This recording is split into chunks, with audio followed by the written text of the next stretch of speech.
Hey guys, how's it going? And thanks for coming. I'm Nick and this is Real Life Money, where we talk about real life and money because you know schools aren't. Don't forget to subscribe for more videos, so let's get started. So in this video, I know school started recently, so I'm going to be going into some side hustles that you can do while in school, some extra cash. So I'm diving right into it, guys. There are kind of three main sections that I'm going to be going over. The first main section is actually selling items, and these platforms might be new to anyone, but the different ways how to use them might trigger something in our brain. So let's get into that. The first one is the newest one. My dad's been like on it all the time, but it's called Let Go. It's an app that it's basically like Craigslist on your phone, a little less creepy though. So you could either buy things or sell things, kind of like a yard sale online. So instead of driving around, you could try to look for discounted items, or you could sell items that you have. Other similar platform is Facebook Marketplace. I haven't personally used it, but I know a bunch of people that have. Again, kind of similar to Craigslist, just again, less creepy. But a guy at work I used to work with, he actually bought a car on that. So that's a great platform as well. And of course, the big ones that we all know, Amazon and eBay. So now that we got the platforms out of the way, how can we use them? Well, obviously we're going to be selling stuff. So how can we do that? Well, since we just got involved with school and everything, we could either have old textbooks, new textbooks, but we can sell these. It might be a little late for that because I know the semester might have started. You can still try to do that, but remember the textbooks that you have now for this semester, get ready to sell them at the end of the semester, if we can remember that. But also older textbooks, you could always try to sell these because we're always going to have them. We're probably not going to use all of them for the rest of our life, so might as well sell them for cash. Aside from textbooks, we could also sell old items. It could be either old clothes, old games, video games, definitely go fairly quickly. Really anything that you have, you could probably sell. Only bad thing with Amazon and eBay, there is the shipping cost. So the bigger the item, the more cost that is to you. And they also take a commission, unfortunately. I think it's like 15 to 20%.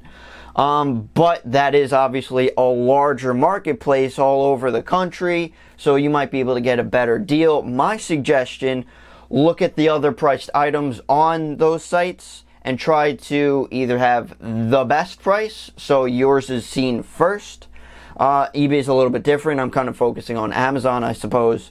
But also look at the condition that you have. So if you have a very good item versus a fair item, price it more than fair, but have it kind of the cheapest in the very good. So again, yours is seen first. And also, we can resell things. So like we said with Let Go, you could try to search for other discounted items, cheap items, and then you could try to buy them at a discount and sell them at a normal price. So you could look through these platforms to do that. I found a few deals that I actually went to a store. I'm not going to suggest Toys R Us because that's non-existent. A couple examples for me, like I went to, I think it was like Toy Store or something like that, but we found, my brother's into action figures, of course, statues, whatever you want to call them. But we found one that it was at a discount. So we went back home, listed it online, didn't buy it yet. And then when we sold it, we actually bought it from the store and then sold it. Kind of risky in case someone buys that at the store, but I did that also with a bunch of textbooks at the bookstore. Usually bookstores sell them for ridiculous prices, but I found a couple that were actually cheaper in the bookstore than online. So I was able to buy them at the bookstore to sell them. So those were all the selling type of ideas and platforms. Again, the more creative you are, the more opportunities that are out there.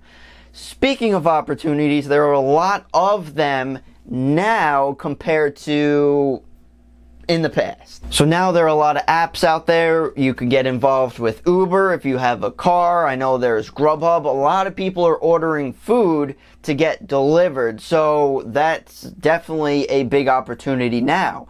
You know, it's not just delivering pizzas there are a bunch of other options. And again, don't think of these things as like frowned upon. It's like, oh, you're only delivering pizzas. Like, it's money. Like, if you're willing to work for it and that as your side hustle, you're still working, that's a great thing. Now, those actions are kind of not guaranteed, but when you do them, you get money, because when you sell an item, you get the money right there, or if you deliver a pizza, you get the money right there.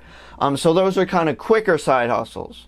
Kind of longer term side hustles are like if you get involved with social media, build up an Instagram account.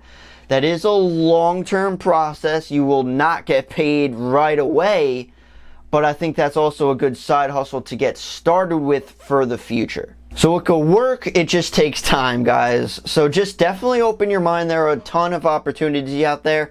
Be creative, especially with things that you like. Try to make that into maybe like a side hustle, a small business type of thing. So let me guys know what your side hustle is or any other ideas. I would love to hear from you. Any questions, comments, concerns, leave them down below. So thank you so much for watching, guys. Don't forget to subscribe, and I'll see you in the next one.